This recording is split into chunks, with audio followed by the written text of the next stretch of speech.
Well, good afternoon, distinguished guests and ladies and gentlemen. My name is Priscilla Grew, and I'm a retired geology professor. And the reason I'm here is I'm one of those antiques who actually was in Prague in August of 1968. I happened to be there for the International Geological Congress. So James kindly invited me to participate in your conference, and I must say I loved the presentation we just had brought back an awful lot of memories.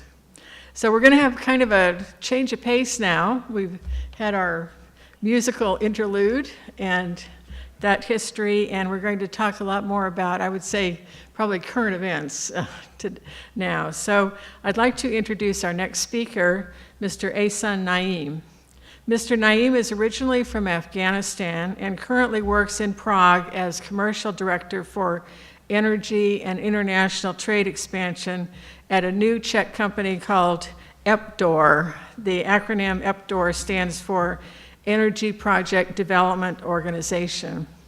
This company focuses on improving sustainability and stability for developing Middle Eastern and African markets.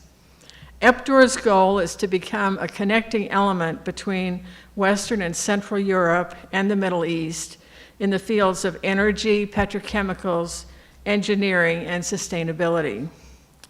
From 2010 to 2014, Mr. Naim was a livelihoods and natural resource program manager for the Czech non-governmental organization People in Need, that you may have heard about, providing technical assistance for agriculture and irrigation in Afghanistan. Earlier, Mr. Naim worked in Afghanistan for the Italian humanitarian organization CESVI, meaning Cooperation and Development. CESVI in Afghanistan promoted community development for vulnerable groups, rural reconstruction, skills building, and health programs. Mr. Naim earned his master's degree in international development and agricultural economics from the Czech University of Life Sciences. The Czech NGO People in Need organizes the annual One World Film Festival that you may have heard of. It's the largest human rights documentary film festival in the world. As a young Afghan social activist, Mr. Naim became involved with this humanitarian film festival in 2010.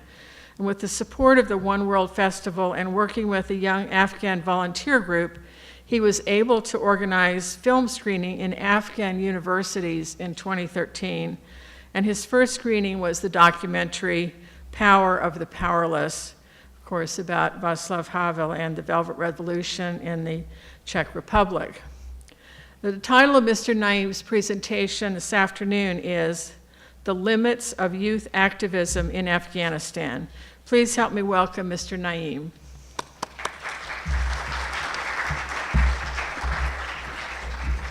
Thank you very much.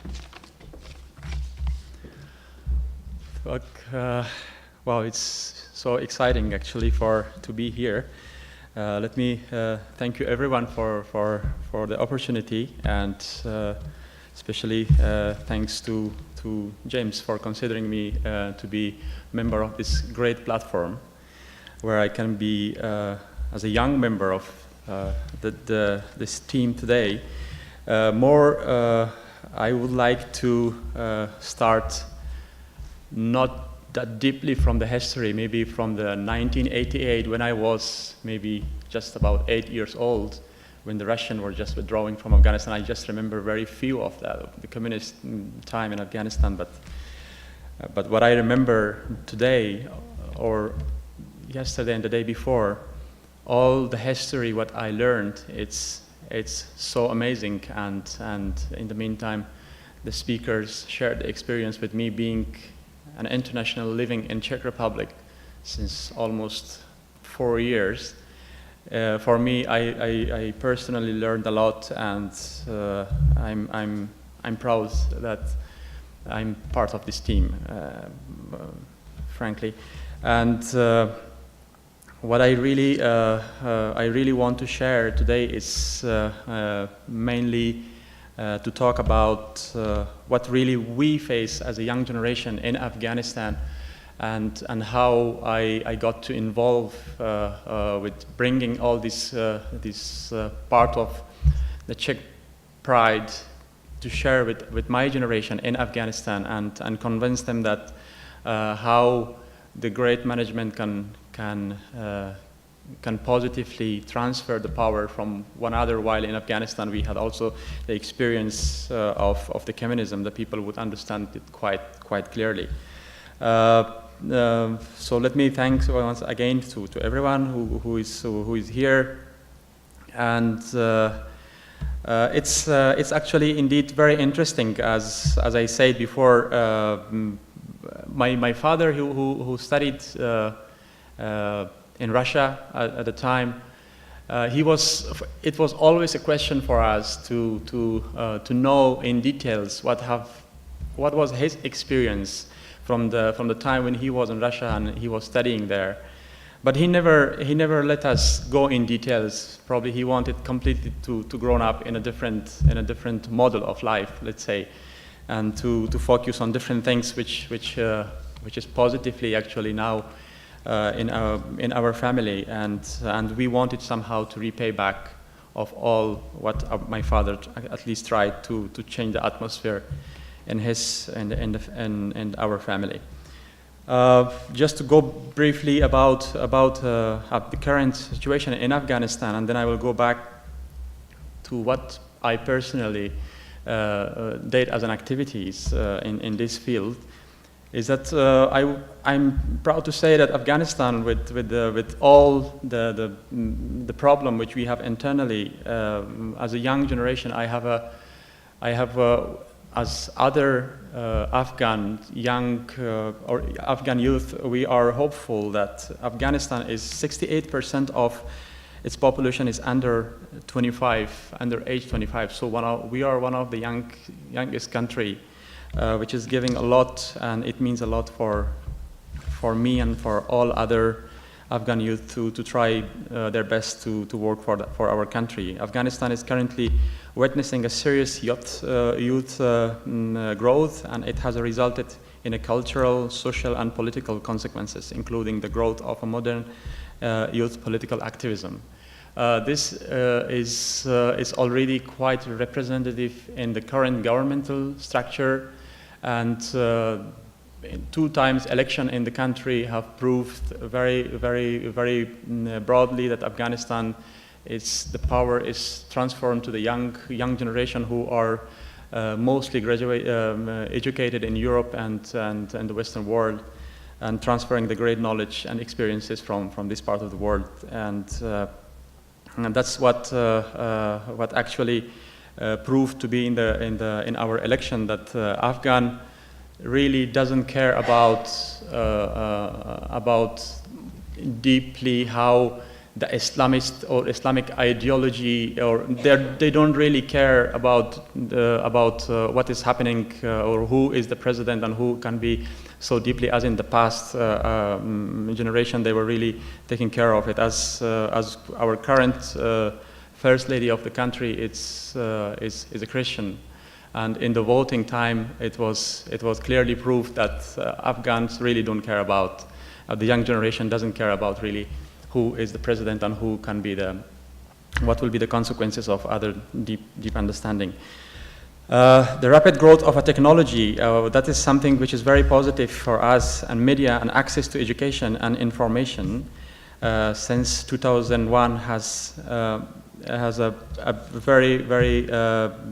lot growth in the country politically, that made people politically aware, and more importantly, they are expecting the biggest and the very positive role of the social media in the power, which is very one of the positive signs for our country.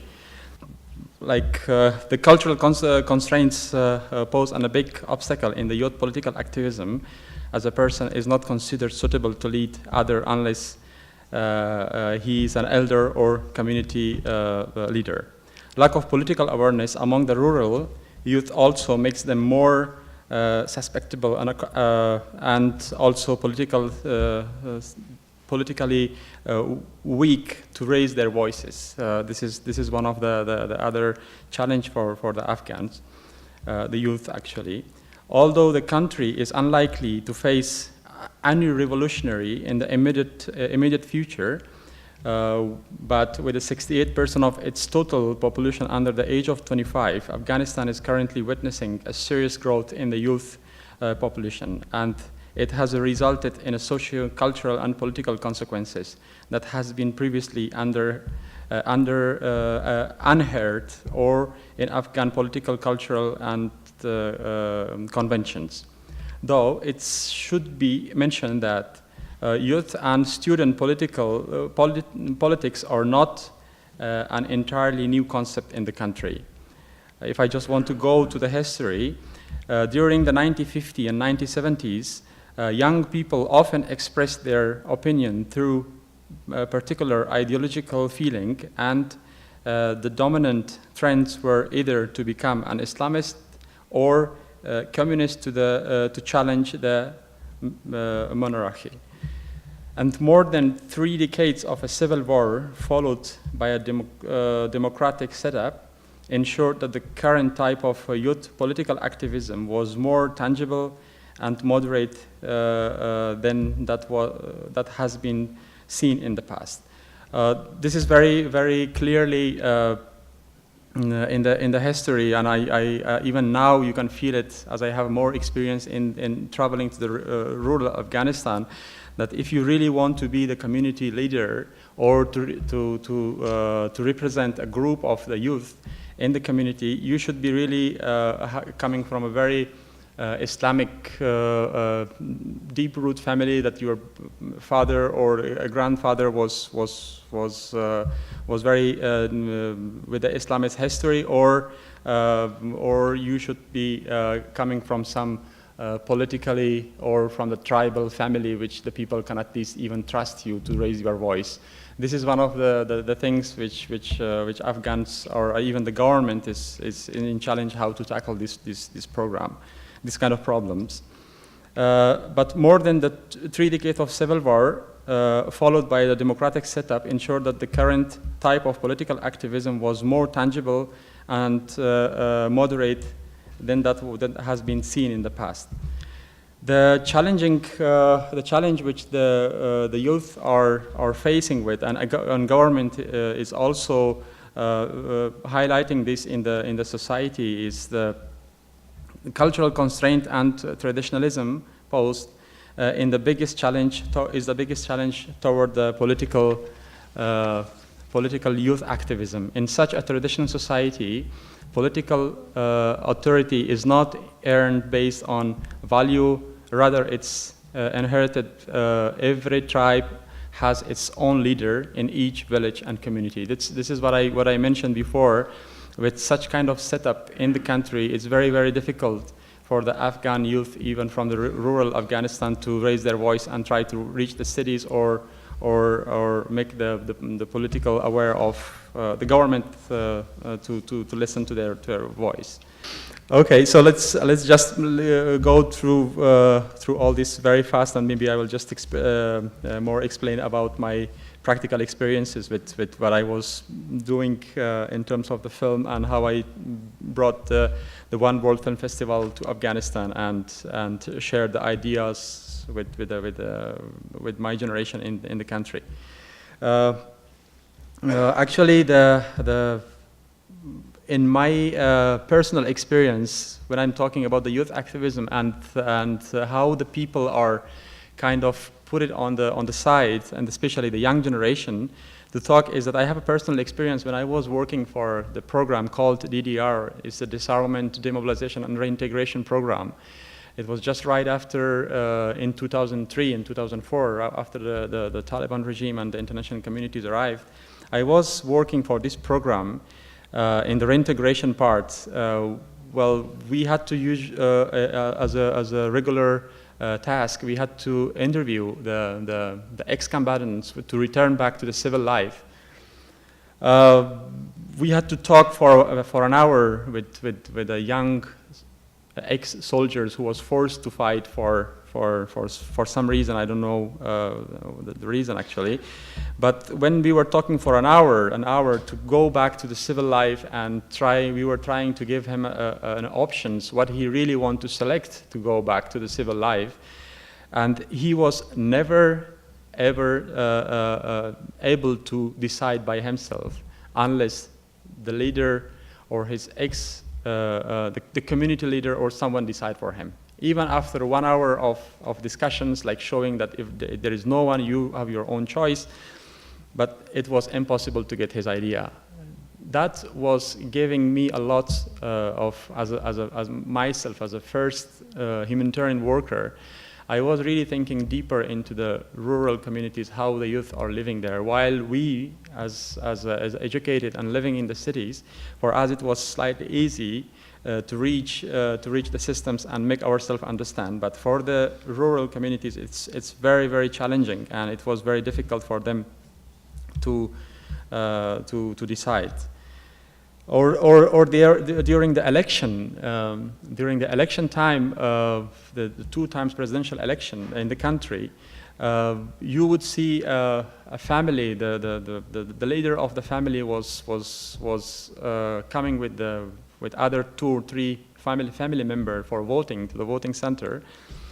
The son were not allowed to go to take the voting card until his father was deciding to take the voting card first, and then they would decide to go. So these kind of things it's I would call it the traditional limits for the Afghan for the youth until they really decide what they want to do, because it's still valid in the families, and these are kind of programs and the project for the government with the support of international communities in order to raise the awareness in the community. What they do is mainly the political youth groups are designing their structure and strengthening the reflect of their unified national and present all the ethnical and languages which can represent all the ethnical and languages of Afghanistan. There are awareness raising programs which the government is trying to deal with, and the international communities are supporting, especially the NGOs. They have a significant role on it, which they are trying to solve these issues. For me, the main interesting experience, which I personally started to go deeper into this topic, was in 2010 when I started to join Czech organizations, People in Need, in Afghanistan as a program manager for a program which was supported by European Union. I had an opportunity to travel to most of the Afghan countries and talk to the rural communities, and I had back with my university had an opportunity to establish a group of volunteers with whom we can work together and try to raise our voices and bring these campaigns to the remote Afghanistan. For us, the main reason how to do it was we were looking for practical examples from whom we can take this idea and try to bring it to the rural Afghanistan and try to convince them in order to take part in the decision-making processes. I started to work with as I said, with the people in need, and I was given an opportunity to travel for the first time to Czech Republic, to Prague, invited for the One World Film Festival. It was a great opportunity for me to see such a big group of youth in the European communities and how actively they are taking part in the decision making. For me, it was a question, and that was the place where I decided to know more about the personality of Václav Havel. What I did was I bought a book from Prague to know more about his personality and his ideology and about Václav Havel himself. And it came that I finished the book, and I was traveling again in December back to Czech Republic. I was in the airport, and that my father was calling me that, oh, you are going to Czech Republic, right? And I was saying yes, and he gave me a news that Václav Havel just today, or he passed away, and I was already in Kabul airport traveling to Prague. For me, it was knowing this person just as a start, and to know that such deeply about him was a long way even still for me to do more. I came and I was taking part in his funeral. It's in Prague. For me, this was so much touching, and I wanted to really do something with his ideas and how I should do. And this is exactly I was explaining with the One World Film Festival, and I was telling that we are ready with our group of volunteers back in Afghanistan, and I really want to have some support where what we can do. And of course, we needed the right of the movies. We had to select the right film for this. And talking back with our team, since we were reading the book and we were discussing about Václav Havel back in Afghanistan, we decided to take the Power of the Powerless, this movie which is talking about the Velvet Revolution. And the reason was not like really that to bring exactly the same concept. And the reason was to make our generation, or at least the group around myself, and then after circulated around our university, to know about his leadership, about his idea, and how he tackled all this problem, while in Afghanistan people would really easily understand that it's lack of a good leadership. We took the movie and we screened it for the first time in our university, and in Balkh University in the north of Afghanistan. That was a big experience for me, and it was such a great opportunity to make Václav Havel introduced to these people, and also his ideology to spread around. Then the same screening was requested by Ministry of Higher Education from Kabul, that the same concept can be applied to different universities, which is in the south, in Herat, and in the west also, in Nangarhar, in Jalalabad. In 3 universities, they started to bring the same movie and try to create. The main idea was just to create a debate and give a tool for the young generation to start to come together in a place and start to discuss about it. And that was really sensitive topic for us, as living in the same area. Of course, it was still some people were in the power who didn't like this kind of concepts to be screened among the young generation. But we did it, and it was a very successful concept, which is still continuing in a different province. And then we were able to give them more opportunities with different movies and different topics. And we not only stopped to do it only in the cities.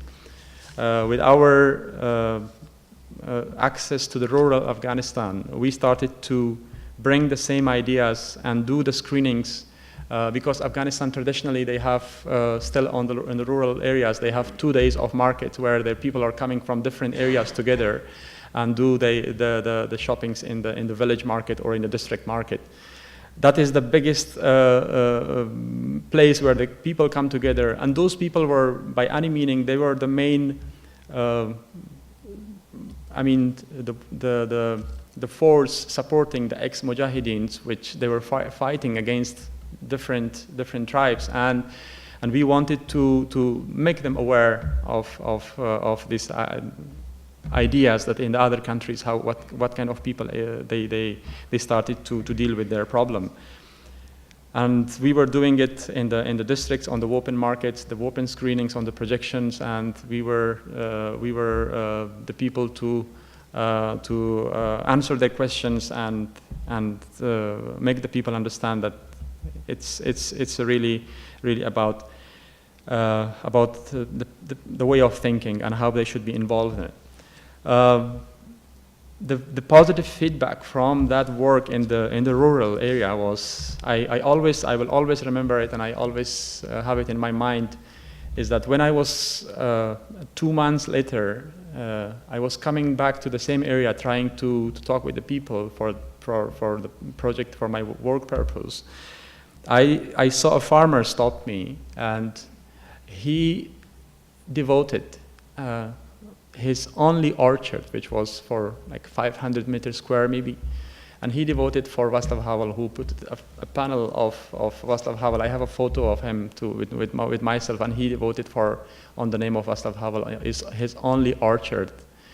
For me, it was the first question to know why he did it, and for him, as uneducated, who lost his father during fighting with Russians, with communists at that time, it maybe was a touching story that there were lots of mistakes in the leadership in the country, and he was one of the victims, or he lost his father on that, and he wanted to somehow find someone with whom he can share the feeling, and what he could do is to devote only his only orchard on the name of Václav Havel, and present it to us that this is something that he could do. What I'm saying all is that the feelings are there, but what we are missing really is the energy and all these boundaries which traditionally, socially, and culturally are available there. And this is what makes a challenge for us. But the positive changes, which I told before, is happening, and that's what everybody is hopeful for, is that the young generation is taking the power more. People are less caring about the Islamist ideas in the country that much deeply, at least in the cities, and even in the rural areas, people just need to know who is the right leader for them, and for that, including me and myself, today actually the group of volunteers who are back in Afghanistan will be happy to follow these ideas and to continue with that. And we are very happy that the Ministry of Higher Education of Afghanistan supported us with the first concept, and we will provide them with more materials. It's the start, and for me, as a first Afghan living in Czech Republic, I'm proud to continue this way and spread the ideas among my generation in Afghanistan, and try to make them aware of what's happening. Yeah, this is actually all from my side, and if someone has some questions, I'm ready to answer. Otherwise, this is all what I have in my experience. Yeah. Thank you.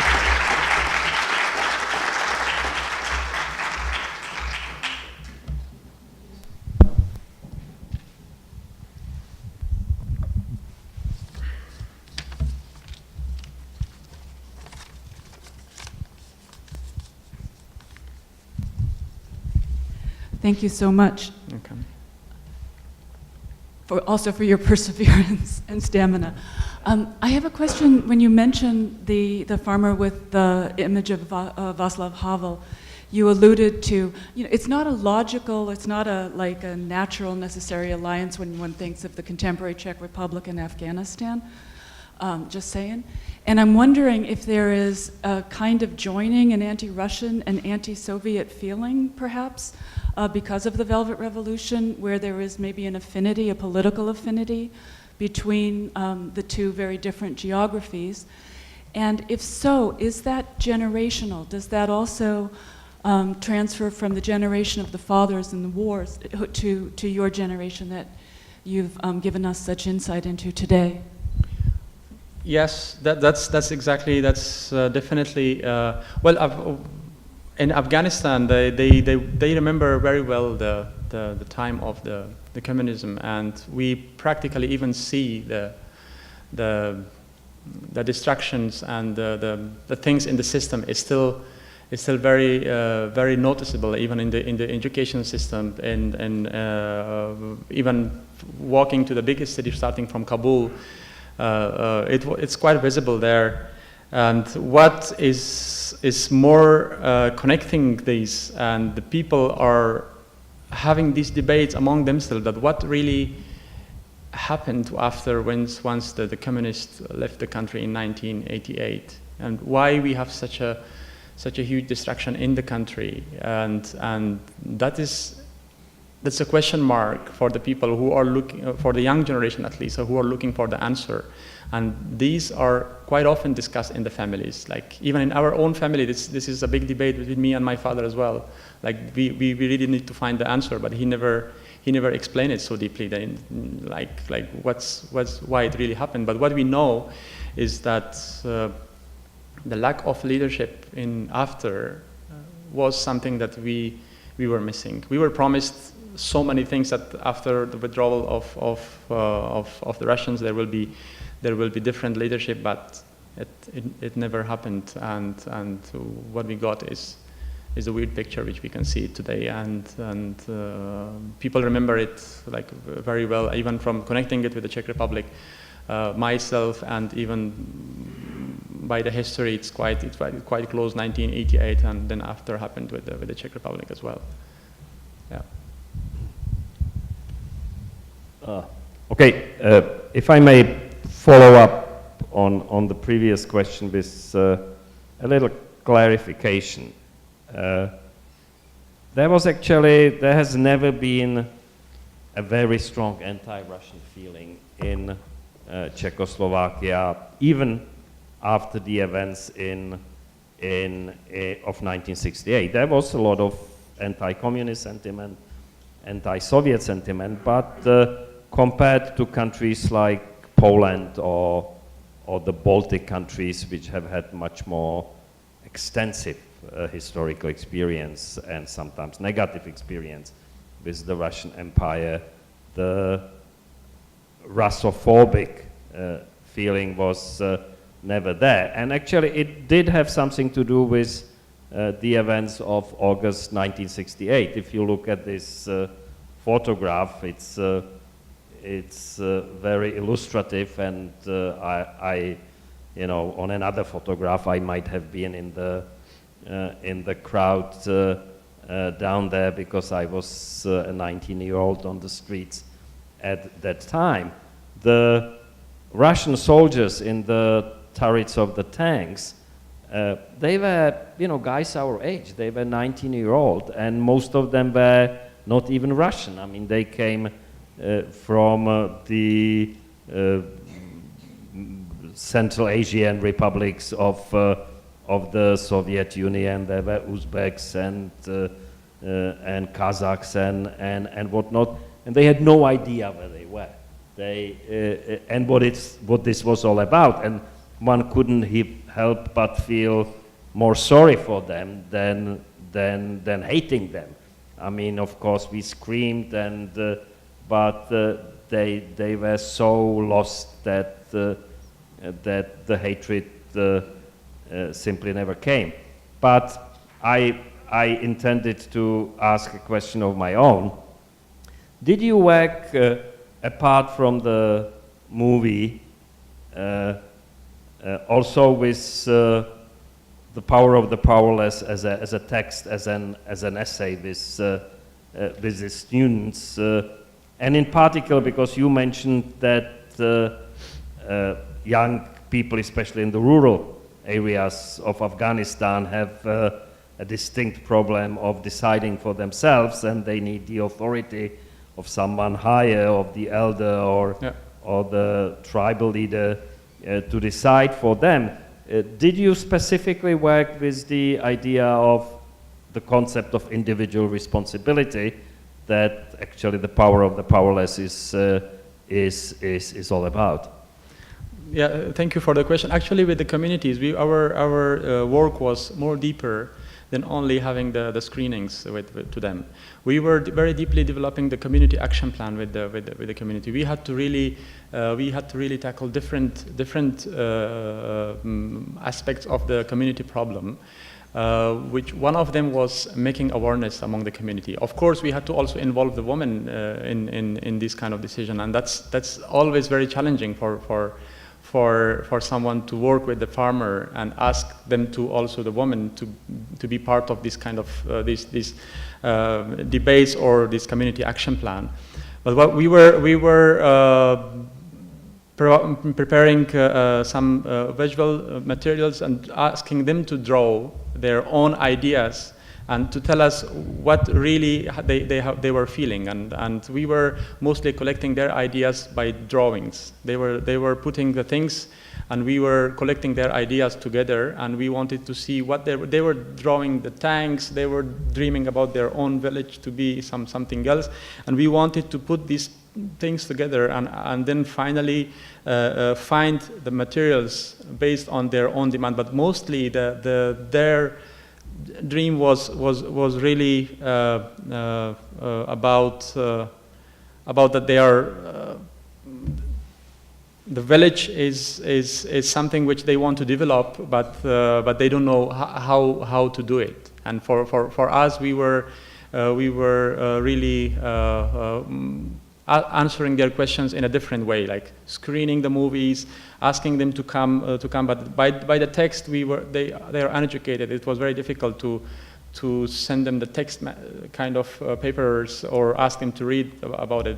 We had to really be with them and ask them to be involved. It was more community involvement plan. We were taking their own dreams and putting back in the pictures or in the movies. Yeah.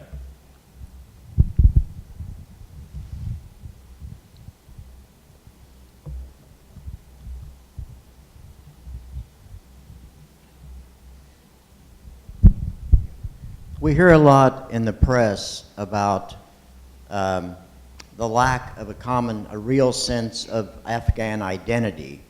We hear a lot about tribalism and about groups that really can't work together. Would you comment on what you see as the real unifying element, and do you feel like that can be overcome? Yes, that's actually maybe I gave also I provided some examples in my speech as well.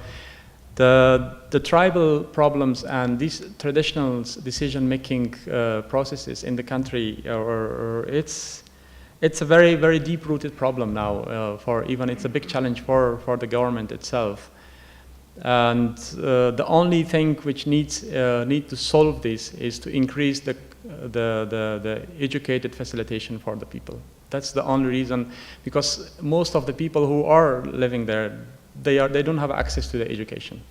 They're not educated. So what is really can solve this problem is it needs time, and it will be something that the people are educated, at least the generation or generation after, to make their own, or to understand what they're really going to decide about. Because so far, it's very difficult to make them understand, and they have to, the generation at least of before me, or they are waiting for someone to dictate and to tell them like what to do.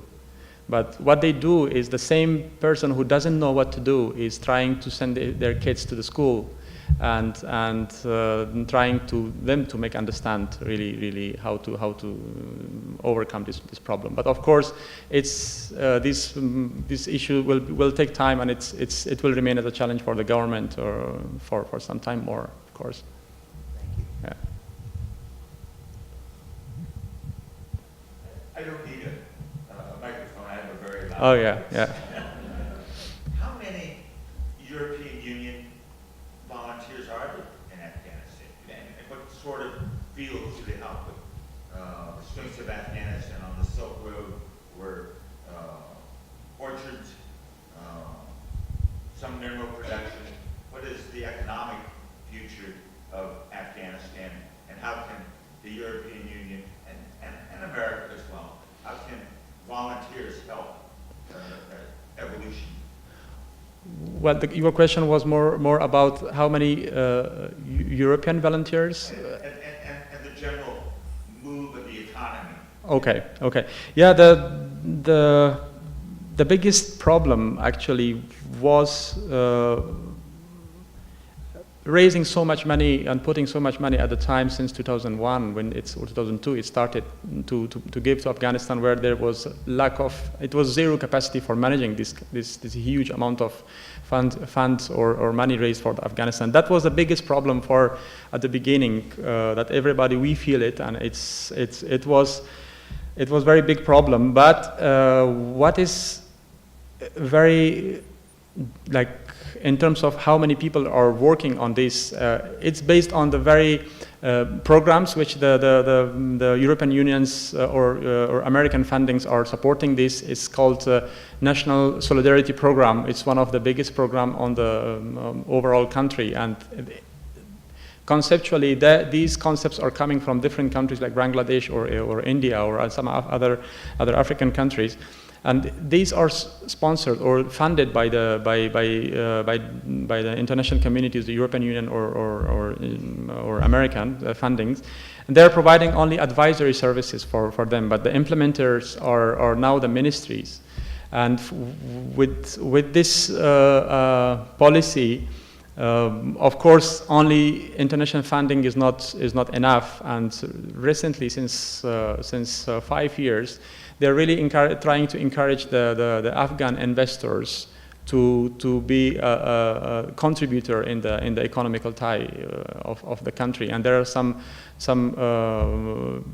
quite big amount of project implemented or already starting. Like, as a name, if I want to talk about, it's a big project of TAPI. It's called Turkmenistan, Afghanistan, Pakistan, India Pipeline Project, which is one of the huge economical, and there are lots of even internal sources are spent on it. But in general, economically, they still need more in the advisory board, and they are in the European Union, European Commission is still in the country. USAID is working very largely on the agriculture infrastructure, trying to support the Afghan ministries more, not only them to be there. They limited their staff in the country, but they're more trying to bring work on the capacity of the Afghans to be involved in these issues. That's quite a big hope, but in the meantime, it should be very carefully watched also, because we had even these countries who are funding Afghanistan was making at the beginning quite a lot of also mistakes, that they give a lot of money, but not proper control on those money where they are going. Actually, those fundings made the ex-warlords quite rich and quite powerful, which are again becoming a problem for the country somehow itself, because they were on the power at the end of the day, who were receiving such a big support, and directly or indirectly, but they were. So this is something that government is working. I think it will take, as I say, some time, but it's going on well at least in the quite recent year with the current president or current management. Yeah.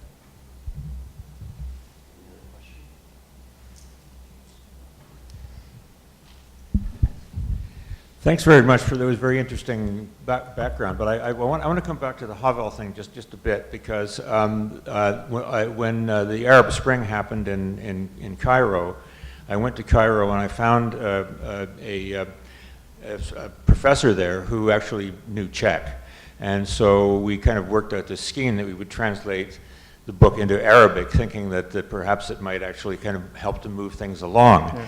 And it actually was translated and published in a very small edition in Arabic. But what I realized when I reread the essay, that I couldn't really see how the ideas of resisting a totalitarian system would apply to a military dictatorship. And I'm wondering if there's a sort of a misfit there in the case of Afghanistan. Or is there something that's directly relevant? And this is somewhat similar to Mr. Jankowski's question, but more specifically about, what is it about power of the powerless that applies in the Afghan situation? Well, that was very also at the very beginning also a question for us. How we should make the people to understand, and what is the more hot such topic among the Afghans who they are talking about. They were not talking about what is happening now, like with international troops are coming to the country. The belief was quite strong that they are supporting the country, but what they were thinking about, what has happened in the past, which they can really try to. They were questioning the past leadership, and for this,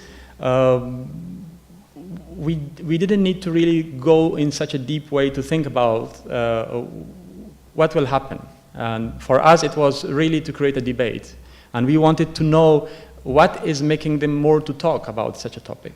What kind of documents or study or reading or watching can make this generation or in the university to raise so much questions and ask those audience and the panels and some of the responsible authorities who were sitting on the panel to ask them these questions and the ideas. And for us, the main idea after this movie of Power of the Powerless, or maybe in the future after some other movies which we did, it was the audience to watch it and see that how the participation of youth and the young generation can really change, how their role is quite important in making the decision or changing sometime also the power, and what all this kind of movement needs, and who should be a good leader for them, and what kind of what the leader need actually.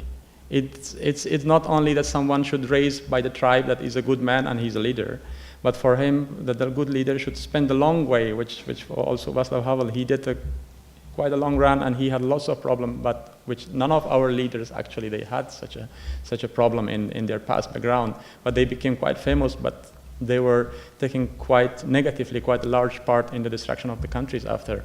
So for us was just these debates among the university. For us it was a very simple question, like make the screenings and ask the audience to raise the question to the panels, and this panel can bring these questions back to the higher level, which they did. And they asked us to spread this debate also in the other university. For us, it was very simple. Like we didn't want it to go so deeper into the. We knew that there must be some sensitive topic as well, that people will be raising questions why you are doing it, as how come that Czech Republic and here. For this was a first question for us, but we didn't want it to go so deeper, and we wanted to ask the audience to decide really what they think about it. And do they like it? If they like, what are those questions? If they don't like, can they comment it? But it was because, for example, we invited even the Sharia faculty. The debate panel was also from the Sharia faculty. Why we did it? I mean, what is the linkage between this Sharia faculty and watching Václav Havel or Power of the Powerless? But we just wanted to make a sensitive topic among these people and the youth to raise questions, actually, yeah. Any other questions? All right, please join me in thanking Ehsan for the talk. Thank you.